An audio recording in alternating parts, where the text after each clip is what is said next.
Well, welcome to the Startup Espresso. I'm Hall T. Martin, the host of the show, where we talk about raising funding for your startup and the time it takes to have an espresso. I hope you enjoy this episode. Hello, this is Hall T. Martin with the Startup Funding Espresso, your daily shot of startup funding and investing. A startup's objective changes as it moves from early to later stages. Here's a list of metrics by stage objective. In the earliest stages of the startup, look for conversions. Basic validation is important to prove the market wants the product. This exercise will teach you what type of customers to pursue. In the next stage, measure CAC LTV ratio, which is the cost of customer acquisition and lifetime value of the customer, using a minimum viable product. This exercise will validate you have a profitable business. In the next stage, use MRR or monthly recurring revenue to test the repeatability and predictability of your business model.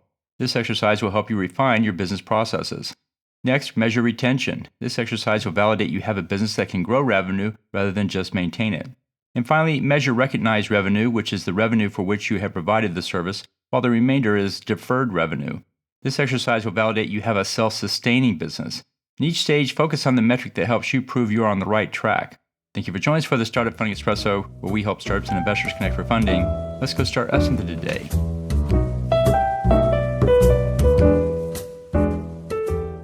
Hall T. Martin is the director of Investor Connect, which is a 501c3 nonprofit dedicated to the education of investors for early stage funding. All opinions expressed by Hall and podcast guests are solely their own opinions and do not reflect the opinion of Investor Connect.